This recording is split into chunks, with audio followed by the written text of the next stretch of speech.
Pulang dari Jogja itu, saya coba ngelis lagi gitu ya, yang kita ngobrol soal multiple stream of income tadi gitu ya. Wih, keren juga ya. Aku bisa menembus sampai 29 sampai 31 sekarang. Macem. 31 macem, iya, Pak. iya, Dan iya. itu real, nyata Iya, gitu. iya.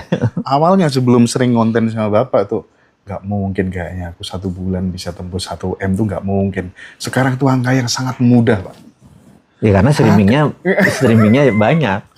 Nah makanya saya pengen di Ngaji Roso Bootcamp itu ya, kenapa kemudian Bapak harus menyampaikan 2 materi itu, karena itu yang akan relate khususnya anak-anak muda gitu Pak. Iya, iya. Jadi saya coba rumuskan wealth itu jadi ilmu matematik. Jadi wealth sama dengan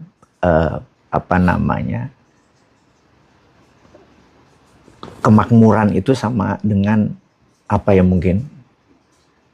Saya coba cari rumus yang apa nih, ini coba nyiptain aja dari langit gitu ya. Bahwa anggap di gunung itu ada sumber uangnya. Maka untuk uang itu ngalir ke kita adalah kita harus besarin dan banyakin anak kalinya. Gitu kan, kali dan anak kalinya. Itu kan multiple streaming of income, bener nggak? Terus kita mau lewatin ke situ. Nah, tinggi itu adalah di trust orang terhadap kita. Jadi kalau gunung kita tinggi itu katanya trust orang tinggi. Begitu trust tinggi ininya banyak ngalir udah. Gitu. Nah jadi kita harus ada nih anak-anak muda yang sekarang Anda harus build itu. Build. Jadi kalau ada 100 orang kenal Anda, berapa yang suka Anda? Pertama kenal dulu. Kenal dulu. 2 suka. Suka. Terus ya tadi setelah suka, Trust. berapa yang trust? Nah, jadi itu semua makin tinggi tuh. Kuncinya di trust. Di trust tinggi tadi, wah rezeki lu pasti banyak. Nah, mungkin dulu Mas Hendra trust sama orang-orang udah banyak. Tapi ininya masih 1. Iya.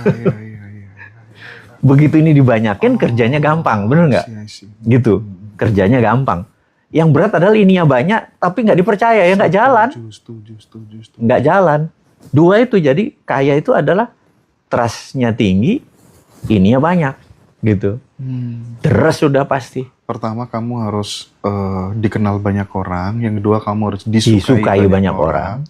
Yang ketiga dipercaya banyak orang. Kalau udah dipercaya banyak orang, produkmu nggak terlalu bagus aja mereka akan beli gitu. Itu, bener.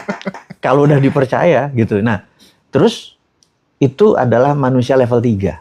Jadi level 1, berapa orang kenal, berapa orang suka, tuh level 2, level 3, trust. Nah, kalau sudah di level 3, Anda tidak mungkin miskin. Tapi mau jadi bilioner, lo harus masuk level 4. Level 4 nanti di kelas gue. Jangan di sini. Iya. Jadi nanti setelah Ngaji Roso Bootcamp ya, level 4-nya nanti orang penasaran nanti tanya. Kita bikin baru ya di level 4-nya mana? Gue terangin tuh. Nah, jadi lo di sini udah tahu bahwa nanti di kelas mau nanya apa. Iya. Harus ikut kelas lagi nanti ya. Oke. Tapi bagaimanapun juga Pak Mardigu, memang kemampuan untuk merilis uang yang kita punya itu terkadang juga menentukan uang yang akan masuk gitu. Maksudnya kita jadi orang tuh nggak terlalu perhitungan, tapi quote and quote gitu ya. Maksudnya tuh gampang gitu loh ngelepas uang. Semakin enteng ngelepas uang berapa puluh juta gitu, potensi masuknya juga semakin besar gitu. Setuju. Nah kadang anak-anak yang dilahirkan dari keluarga yang mohon maaf orang tua tuh mewariskan poverty conscious, akhirnya kan dia pelit, perhitungan, dan mereka nggak sadar kalau itu justru membuat stagnasi. Mereka nggak bisa mengakses yang namanya level kemakmuran itu. Ini gimana Pak? Aku setuju tuh. Jadi gini, aku setuju. Jadi orang yang gampang sukses, yang gampang kaya, itu kesannya royal dan boros. Kesannya. Bahkan istri kita atau pasangan kita suka nanya, oh ngapain sih itu, nanti ketipu. Dan kita tuh sering ketipu. Bener nggak? Gitu ya. Tapi itu memang hukum alamnya. Gitu ya Pak ya. Emang hukum alamnya. Jadi karena itu kalau ditanya orang-orang yang sukses, tanya lu pernah ketipu? Wah sering gua. Barusan aja juga ketipu kayak gitu loh. Gitu loh. Cuman dia melihat ketipu itu setadi karena di database dia nggak ada rugi. Dia bilang, ya ketipu tuh kurang ajar tuh orang tuh bak lari gitu. Tapi tadi gue jadi dapet ide tuh. Ternyata air bisa jadi solar misalnya kayak gitu. Iya kan? Air, udara bisa jadi solar ternyata. Gitu. Oh, Iya. oke, gitu. Nah, hal-hal seperti itu yang kesannya kan ada orang yang mungkin gue nggak ketipu atau duit keluarnya nggak pernah sia-sia, nggak gitu. Karena jalan ininya nggak bisa kita desain. Jadi ya kita sering lempar dadu memang. Jadinya. Jadi kita nggak ragu lempar dadu, buang buang tuh nggak ragu. Malah kita punya kebiasaan jelek. Kita kalau ada duit numpuk di rekening tuh, gue invest di mana ya? Gue mulai begini-begini nih gitu. Bener nggak yang? Iya. Invest di mana ya gitu. Karena nggak terbiasa ngelihat duit diem. Jadi begitu masuk ke sana dia gulung, kita seneng gitu. Kayak ngeganjel gitu ya Pak. Duit stuck gitu, ada rekening nggak ngapa-ngapain gimana ini gitu. Jadi kalau ada orang, berapa duit lo? Ada nih gue 10 miliar nganggur di tempat gue berapa 2 tahun gitu. Bukan pebisnis, pasti warisan. Nah ngomong-ngomong nih soal warisan, orang tua yang baik tadi katanya Bapak tidak mewariskan uang atau finansial ke anaknya, melainkan mewariskan skill atau attitude atau apalah ya. Gimana caranya Bosman Mardigu mewariskan skill dan mewariskan value-nya kepada anaknya? Sebut aja misalnya Fatur gitu. Gimana? Bisa di-share nggak? Ini tradisi. Bapakku dari orang tuanya begitu. Bapakku, Pak D, ini semua sama ke anaknya begitu. Jadi ketika saya umur 21, saya dipanggil oleh kedua orang tua saya. Waktu itu dia bilang, seberapapun kamu tahu harta kedua orang tua kamu nggak ada warisan. Harta ya, tidak ada warisan. Karena kami juga mungkin pendosa, jadi hak kami untuk memberi itu ke panti yatim, kayak bikin ini, bikin itu, apa yang untuk mengurangi dosa-dosa kami. Oke. Kedua, umur berapapun menikah, keluar dari rumah. Ketiga, umur 30 nikah nggak nikah keluar dari rumah. Jadi pengalaman itu saya punya rumah hasil keringat saya sendiri umur 26. Dan alhamdulillah 2 anak saya yang sudah mencapai level itu pun sudah berani DP rumah sekarang ini gitu. Karena dia tahu nikah nggak nikah keluar dari rumah umur 30, nikah keluar dari rumah gitu ya. Sehingga mereka sudah narok ke sana itu udah bawah sadar, dan mereka tahu nggak akan ada privilege seberapapun harta bapaknya gitu. Ya udah tahu gitu kemana bapaknya punya rumah yatim Indonesia, dikasih semuanya ke rumah yatim Indonesia juga dia nggak bisa apa-apa, bener nggak? Itu udah roadmapnya. Karena itu saya sih beruntung, bagi saya adalah dari kecil memang saya berusaha mengenal anak-anak itu bakatnya. Jadi bagi saya di dalam parenting, saya belum master banget di dalam parenting, adalah secepat-cepatnya menemukan bakat anak. Dan begitu kita ketahui bakat anak kita, bangun minatnya sesuai bakatnya. Setelah itu dorong aja udah. Gitu. Jadi saya non-degree di kepala saya, karena saya tahu saya pernah nulis video di Vision 2030. Iya. Nggak mungkin saya menyangkal bahwa di masa itu degree itu not important, office itu not important, dan jangan harap ada namanya pensiun. Iya. Pensiun tuh dulu sebagai pegawai negeri diharapin orang tua karena akan dapat pensiun. Pensiun itu biaya besar sekali. Negara ngurusin pensiun itu besar sekali. Jadi banyak negara yang sudah meniadakan pensiun, pegawai negerinya loh. Jadi pensiun itu benar-benar roadmap yang lu harus kumpuli sendiri. Betul. Gitu, kapan kita mau mengurangi kerjaan kita, aktivitas kita. Jadi 3 hal itu bahwa degree is not important. Bukan knowledge ya. Knowledge is very important, sekali lagi. Kedua, offices. Kantor itu nggak penting. Terakhir itu. Jadi dengan anak-anak itu ya tentunya skill yang diharapkan adalah itu udah benar. Yang sekarang ada dia kerjanya berkesenian aja, ngebuat gelang, dan yang berikutnya dia nyawah, bertani segala macam. Berarti emang udah nggak ada office kan? Gitu. Itu akan terjadi ke sekolah-sekolah juga, Pak ya? Harus, karena itu saya heran orang, dia harus ke universitas ini, harus ke kampus ini, harus bersertifikat sampai perijazah dan lain sebagainya. Berarti gitu. kelak fungsinya itu hanya sebagai administratif aja. Apanya? Kantor-kantor itu. Yang misalnya kayak sekolah dan lain sebagainya itu. Enggak sih, nanti enggak terlalu penting kali. Karena kan sekolah baru ada 150 tahun terakhir didoktrin bahwa gini loh. Saya ini between kita di kalangan terbatas. Yang lain monggo loro hati, sakit hati sama komentar kita. Kalau kita mah nggak ada sakit hatinya pasti. Karena ngaji roso sudah kekuatannya kan di roso kan. Jadi kalau lo sakit hati itu pilihan, enggak gitu. Karena itu di ngaji roso nggak ada orang sakit hati, yang sakit hati di luar sana. Nah, jadi gini, saya tuh ada 2 buku yang belum kelar, dan ini saya mau buku, mungkin kalimatnya ekstrim gitu, F the rule gitu ya, gitu. F ini kalimat jorok ya, F the rule gitu. Jadi karena rule itu dibuat hanya oleh pemenang. The rule. Jadi kalau kita follow the rule, itu kita commoner, kita orang biasa aja, orang umum. Betul, setuju.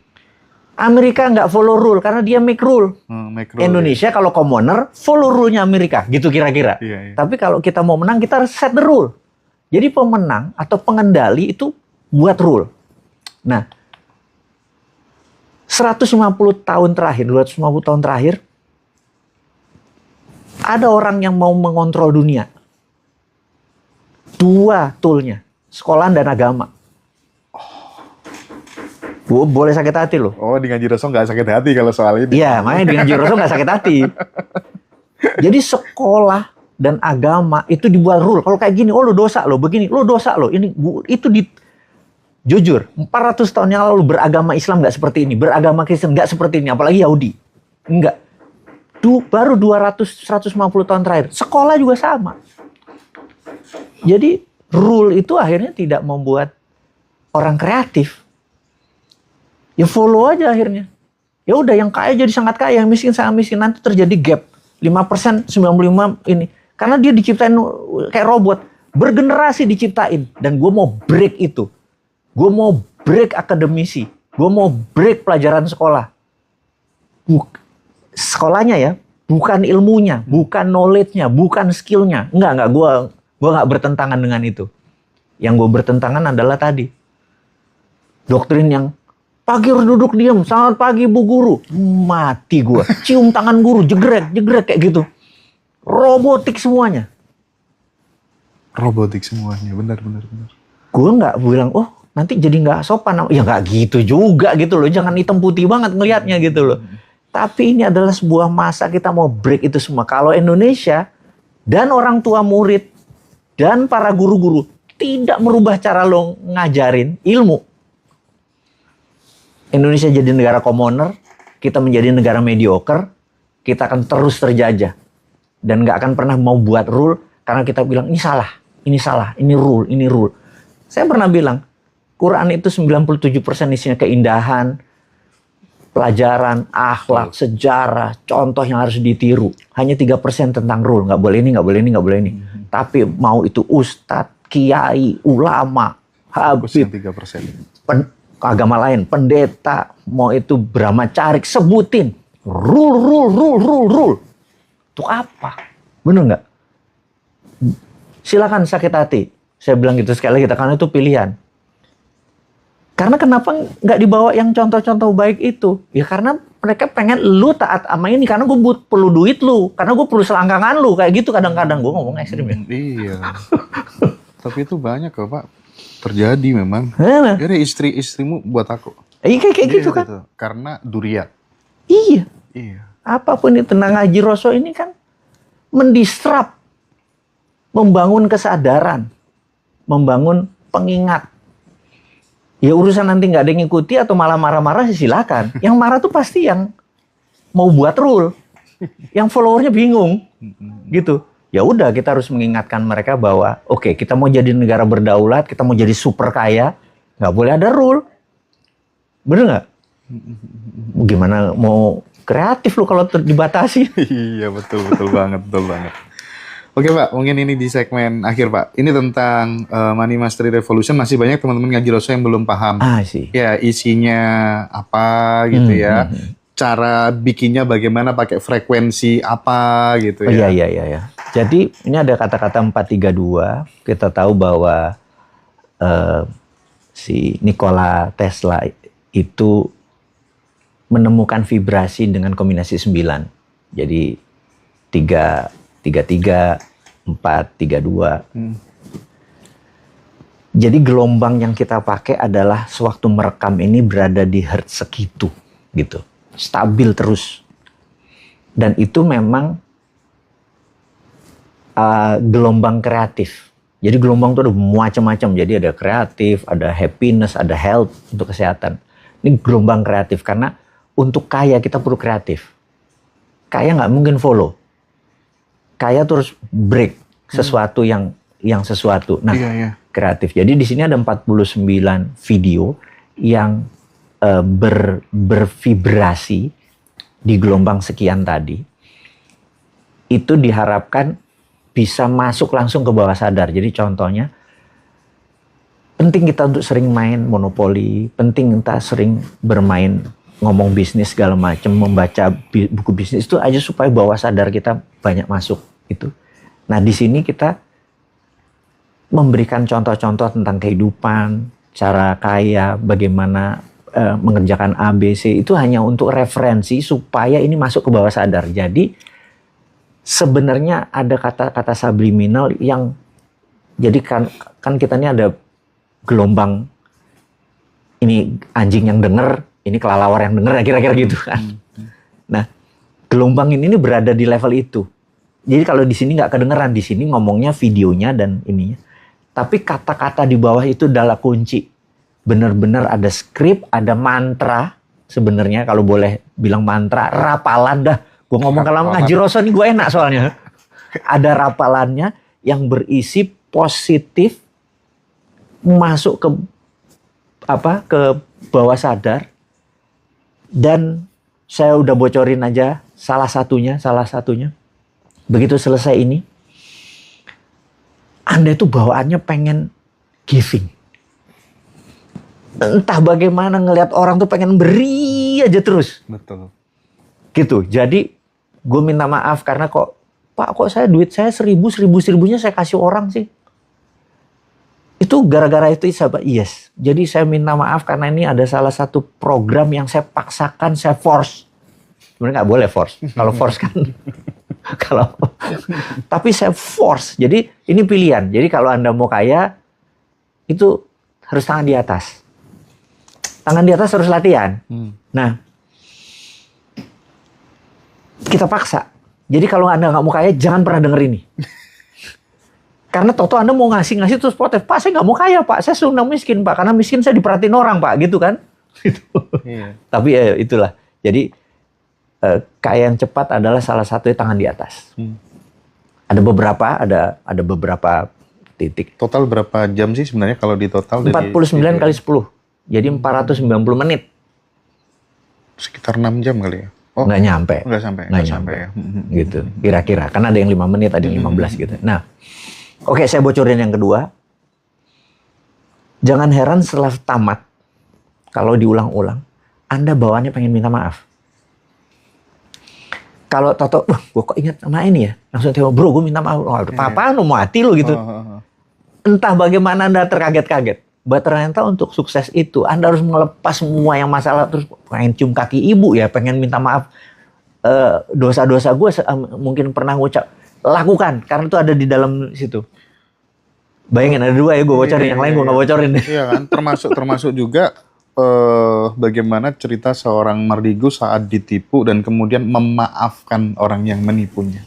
Dan Iya. di situ justru terjadi solusi. Turningnya di situ. Jadi di sini ada forgiveness.